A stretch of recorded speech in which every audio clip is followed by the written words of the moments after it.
అల్లు అర్జున్ ఒకే ఒక్క తప్పుడు నిర్ణయంతో తన కెరీర్ను ప్రమాదంలోకి నెట్టివేసుకున్నాడని పలువురు సినీ విశ్లేషకులు అంటున్నారు.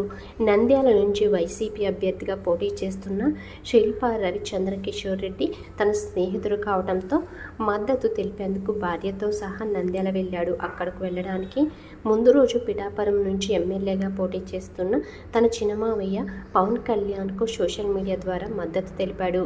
మీ లక్ష్యాన్ని చేరుకోవాలని తమ మద్దతు ఉంటుందని పోస్టులో పేర్కొన్నాడు. ఆ తర్వాత బన్నీ నంద్యాల ఇష్యూ పెద్ద వివాదమైన సంగతి తెలిసిందే. మాతో ఉండి పరాయివానికి పని చేసేవాడు తమవాడైనా పరాయివాడే అవుతాడని, తమతో ఉన్నవాడు పరాయివాడైనప్పటికీ తమవాడే అవుతాడంటూ నాగబాబు చేసిన పోస్టు పరోక్షంగా బన్నీని ఉద్దేశించి అని అందరికీ అర్థమైంది. ఎన్నికల సమయం కావడంతో పవన్ కళ్యాణ్ అభిమానులు సైలెంట్గా ఉన్నారని చెప్పవచ్చు.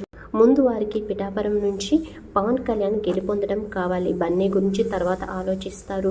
ఈ వివాదం వల్ల అల్లు అర్జున్ పుష్ప 2 సినిమా ఫ్లాప్ అయ్యే అవకాశం ఉందని సినీ విశ్లేషకులు భావిస్తున్నారు.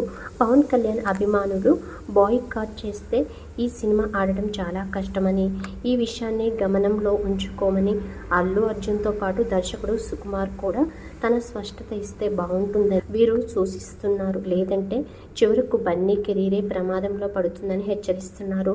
అల్లు అర్జున్కి అభిమానులున్న, పవన్ కళ్యాణ్కు అభిమానులున్న, రామ్ చరణ్కి అభిమానులున్న, చిరంజీవికి అభిమానులున్న వీరంతా ఒకటేనని, మెగా అభిమానులు కాకుండా అల్లు అర్జున్ కోసం ప్రత్యేకంగా అభిమానులేమీ ఉండరని, వారంతా పుష్ప 2పై ప్రచారం వ్యతిరేకంగా చేస్తే చివరకు నష్టపోయేది బన్నీ, సుకుమార్ నిర్మాతలేనని చెబుతున్నారు.